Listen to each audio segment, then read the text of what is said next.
After Stateside Press, I'm here with Vicente Luque, who returns to action on April 16th against Belal Muhammad. Vicente, how are you? Hey, what's up, man? I'm doing good. Excited for my next fight. Awesome, man. I mean, you're less than a month out. How are you feeling?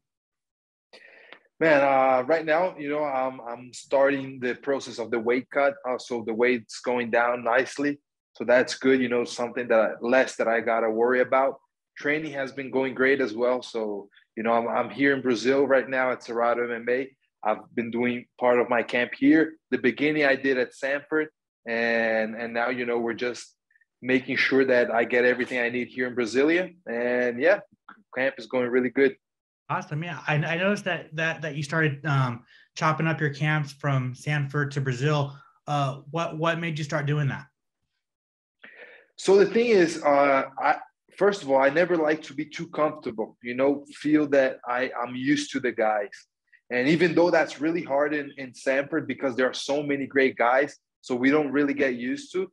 I like to train in different environments. So I feel that this, going from Brazil to Sanford and from Sanford back to Brazil is something that always keeps me on my toes, keeps me evolving and getting better. I always, whenever I get there, guys beat me up. So I got to improve. When I improve and then I can hang with everybody at Stanford, I come back to Brazil and then guys beat me up over here. So it's always, evolving everywhere. And that's something that I feel that is the biggest thing about, the reason I do this. And yeah, I mean, I just think it's something that makes me better, makes my training camp better.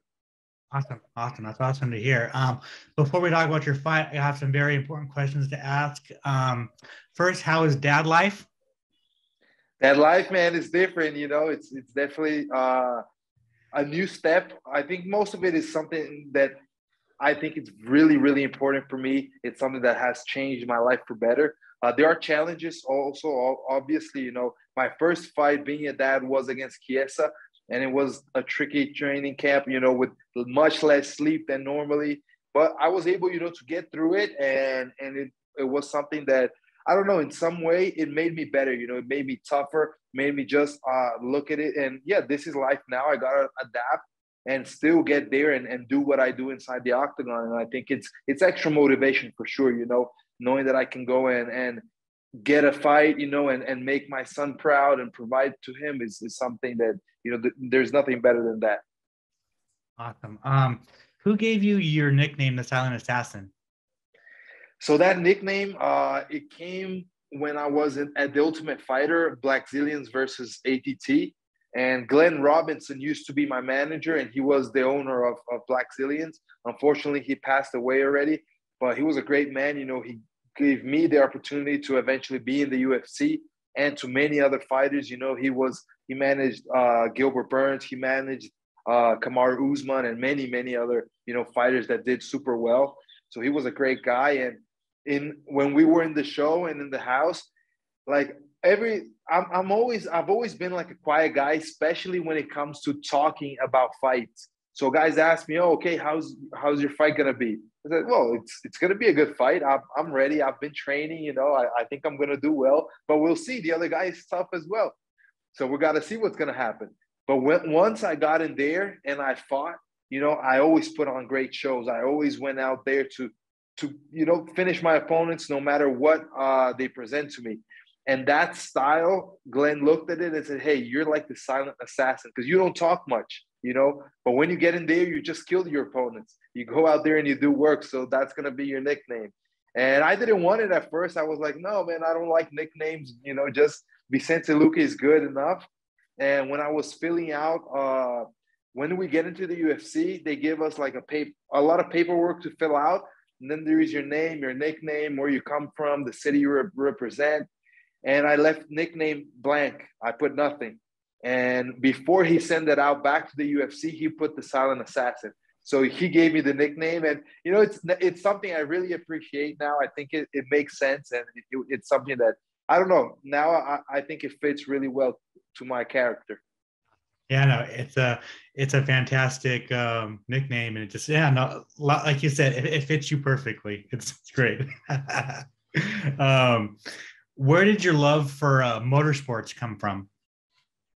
So that, man, is something that really since I'm a kid, I've always liked, racing, motorcycles, cars, all kinds of engines, and the sound of them. And eventually I started getting into, watching Formula One, watching stock car, and watching different kind of races. Rally is something that I really enjoy.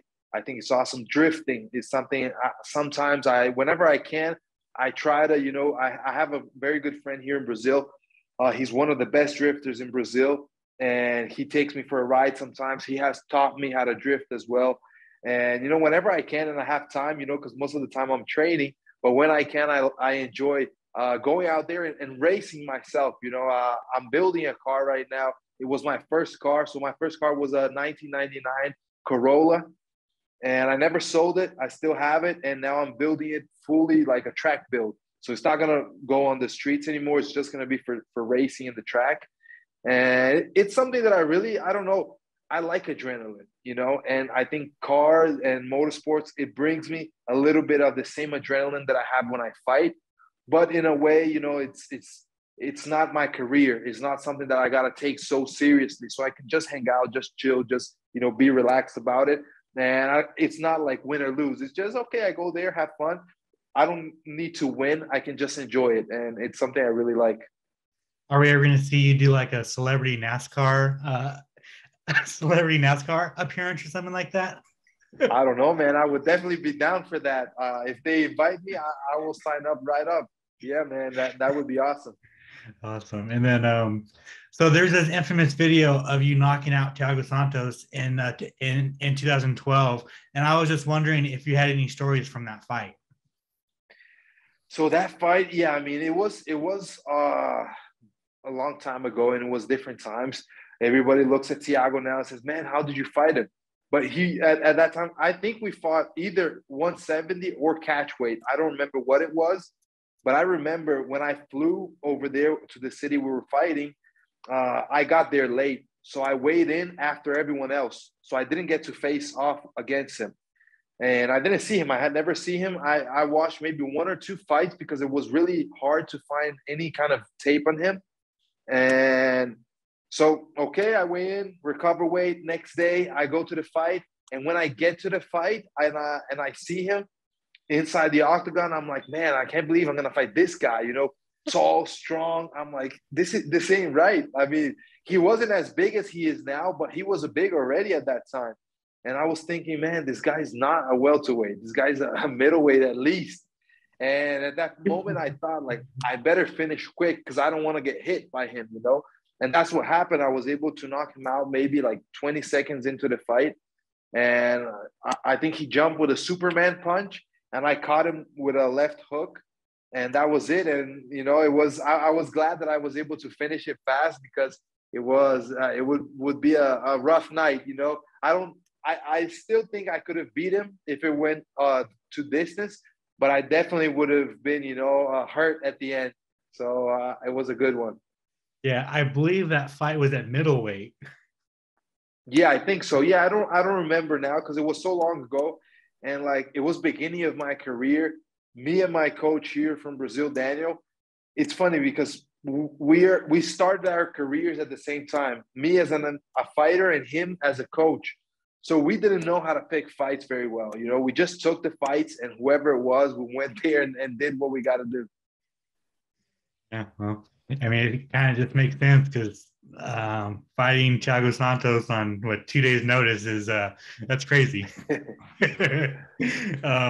Awesome, man. So Belal Muhammad, it's obviously a rematch. It's been quite a few years. How do you like the matchup with Belal now? And you've said that rematches are always tougher. For example, your fight with Nico was very, very tough. I guess just kind of what are your thoughts on Belal now? Yeah, I mean, the thing about rematches, I think that it's always tough because the guy wants to avenge his loss. He wants to go in there and get that one back. So I think that just makes him train even harder and be even like more ready for the fight. So that's why I think it's harder. And what I choose to do is like to take away our first fight and forget about it, and it's a new guy, it's a new opponent. It's been so many years and he has evolved so much So right now I see him as you know, a new Belal Muhammad. I'm sure that he's gonna present me, you know, many different tools to try to beat me, and that's what I'm getting ready for. You know, his last fight, he looked great. He was able, you know, to be really dominant against Thompson, who is a guy that beat me in the past. So, you know, I know how tough Thompson is. And to go in there and do what Belal did is not easy. So it's a guy that I do look at very seriously. No way I could ever underestimate him. And everything, like, the only thing that I can take from the first fight is that I have the power to knock him out. But that is if I connect and if I land.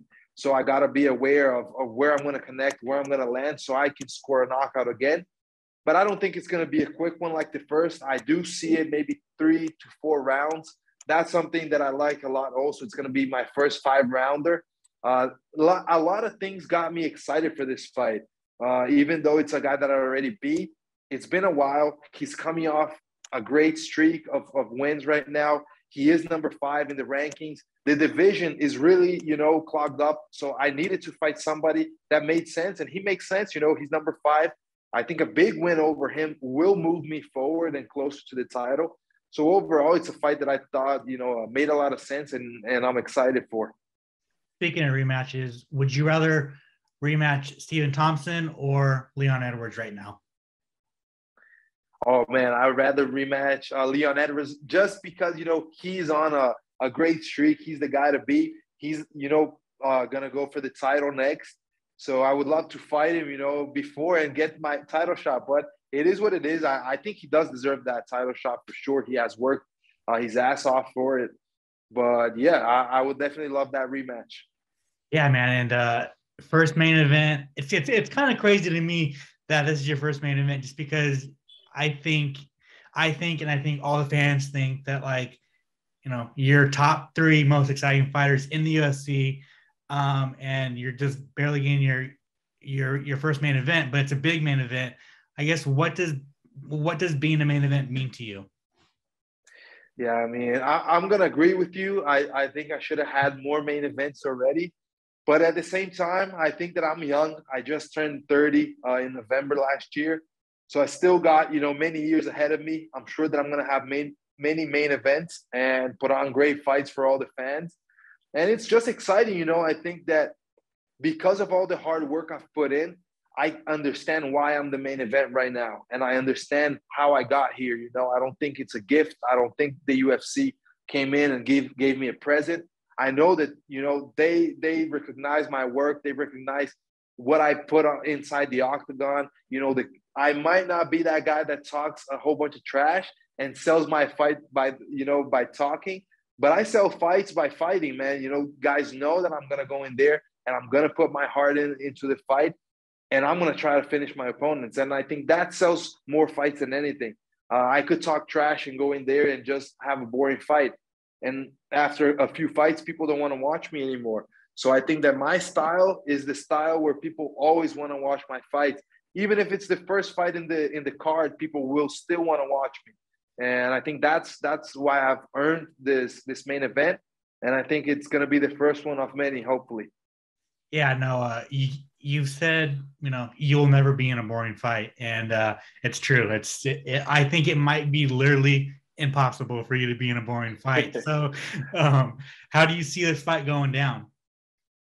Yeah, I think this fight is going to be, you know, tough, much tougher than the first one, just because I see Belal as a more mature fighter now. You know, he knows what he's good at. He knows how to control his opponents. He's really smart in kind of seeing what he can do to kind of not let his opponent be dominant. And that's what I see that he's going to try to do against me. And I have to, you know, fight against that and impose my will, which is to finish him, be it on the ground or on striking, which is my strength. But I feel that I have the tools to finish him, either standing or on the ground. But I don't think it's going to be an easy one. So maybe, you know, 3rd or 4th round, I think that might make sense. You know, if I can find something, I think I would finish him in the 3rd or 4th. That's my prediction. But we'll see. I'll be ready for the 5. You've been choking people out your last 2 fights. Is that something maybe you might be looking for?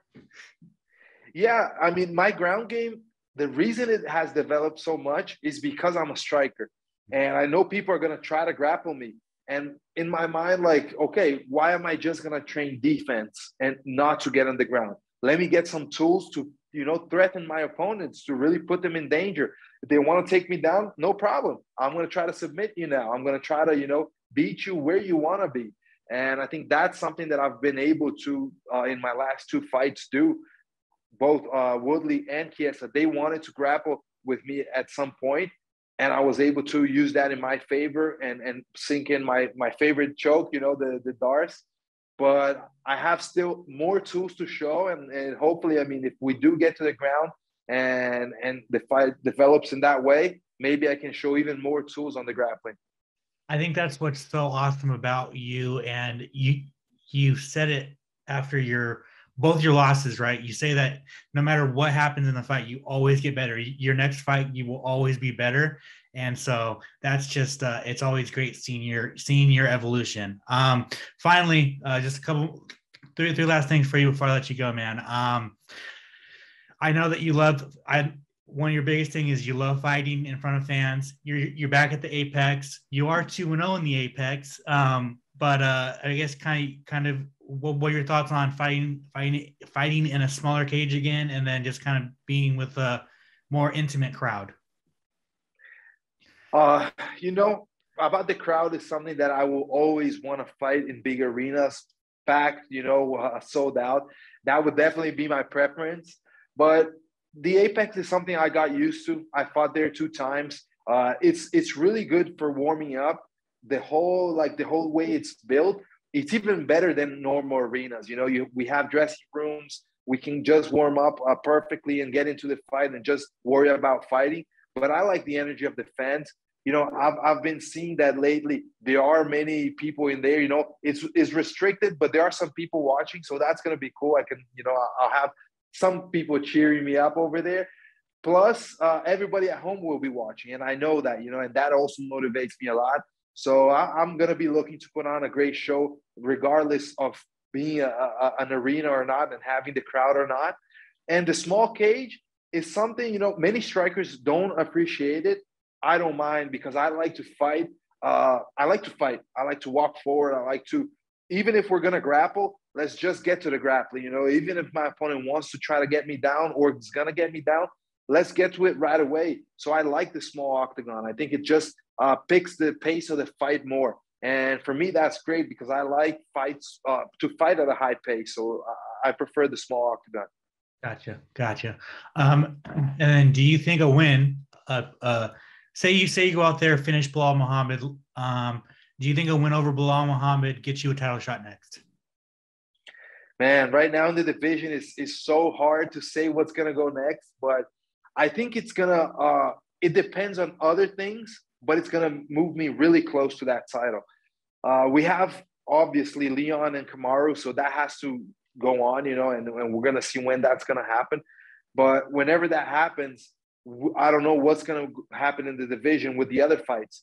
So maybe I'll need one more fight just to secure that I'm going to be the next. I don't know. Like right now we have Hamzat and Gilbert. They're going to fight 1 week before me. I think that's awesome because I'm already going to know what's going on with that. Obviously, I will never fight Gilbert, and I believe he's going to win that fight, and if he does win his fight, maybe I win my fight, maybe I'll be next just because he has fought for the title already, but we'll see what the UFC is going to want. If Hamzat, beats Gilbert, which I mean, I don't think it's going to happen, but you never know what happens. If that happens, then I think the UFC might want to jump him in front of me. And I get it, he has the hype and that sells pay-per-views. So maybe it would be the moment for me to, just go and say, okay, so let's see who's going to be the next one. The number one contender. Me and Hamzat fight. There is Colby, he's number one. I don't know what's going to go on with that. So it's hard to say right now. My focus has to be on Belal. I got to beat him in order to have, any of these possibilities that I talked about. So first of all, I got to beat Belal. And from there on, I'm definitely going to see what the next move is. But a win over Belal is going to certainly put me really close to that title. Gotcha. And then 2 final things kind of outside of the realm. I don't know if you saw it last night, but Will Smith slapped Chris Rock. Did you see that last night? I did see that. I did see that. Yeah. I What are thought, your man, thoughts on that? I don't know. It's hard because we're fighters. I'm a fighter. And like looking at that slap, it didn't even look like a real slap to me. So I don't know if it was acted, if it was for real. It seems like it's for real because everyone is talking about it like it was really, like really violent and everything. But for me, I don't know. I'm used to getting punched in the face, so it wasn't that bad. Everybody was okay, it was cool. I don't think it was that bad of whatever. It wasn't that violent. But if it was for real, I think, yeah, maybe he lost a little bit of control. I saw why he did it, and I understand. It's like when we're talking about family, it's different. Even if it's a joke, I don't know. Sometimes it's just our bad day where we can't control ourselves and we go physical. And I don't support that at all. I mean, I'm a true martial artist. I think that's exactly what martial arts teaches us is to control ourselves. We do what we do inside a competition, inside the mat, inside training, but we don't do that on the street or in any other occasion. At least that's what I believe in. So definitely, I don't support what he did. I don't think it was as bad as it could have been. It wasn't that violent, but I hope that he can, get a hang of himself and hopefully get over this and everybody forgives everybody and just get over it. Same thing happened with Jorge Masvidal and Colby Covington.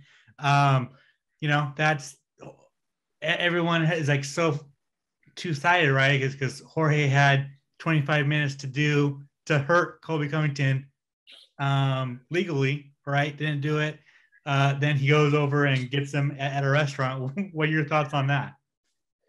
Man, I think that is even worse, just because we're fighters and fighters should have control of themselves.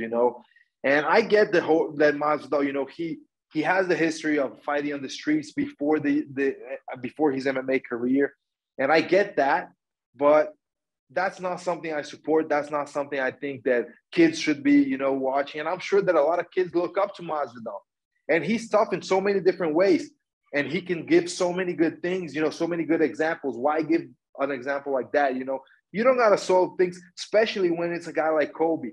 For me, like what Colby says, it means nothing. I mean, if he talks bad about my family, man, look who's talking about it. I'm not gonna take that guy seriously. I'm not gonna like put myself in jail because of a guy like that. I mean, why do that? So I think it was bad on both sides. Colby has been doing this for a long time, talking a lot of trash. I don't think it's nice, but I don't really care about it. If he says anything about me, good for him. If it makes him feel better, just say it. Just say whatever you want. I'm not gonna do anything about it. If we're ever gonna fight, I'm gonna try to beat him regardless. I'm gonna try to knock him out regardless of him talking trash about me or not. But for Masvidal, he's a guy that I do admire as a fighter. I've always looked up to him, because I like his style, but I don't like to solve things like that. I think he could have just, I don't know, do it in another way. If you really want to do it, like fighters are fighters, sometimes we want to solve things with our fists. Okay, hey, call him up, go to the gym, a coach, the two of them, nobody, no cameras, nobody needs to know about it, and just go at it. And whoever wins, that's it. You can't talk about anything anymore, and just be quiet. Sometimes you got to solve things, but it's got to be honorable. Gotcha. I really like your thought process on that. So thank you, and also thank you so much for your time, Vicente. I really like chatting with you, man. If you want to, and also good luck in your fight. And man, it's coming up quick. If you want to plug any social media, plug any sponsors you got, you want to thank anybody, the floor is yours. So social media, Luque Vicente or Vicente Luque, look me up. You're probably going to find me. I have the verified whatever thing, the blue thing. So you can look me up over there.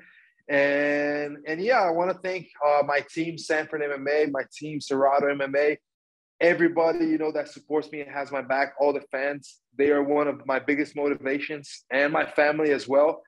And yeah, just everybody keep an eye on April 16. I'm going to go in there, do what I do, put on a great fight, win or lose. I'm going to kill or be killed, and that's just my style, and I enjoy it. I love to put on a show for the fans, and that's what I'm going to do April 16th. So guys, keep your eyes on the screen.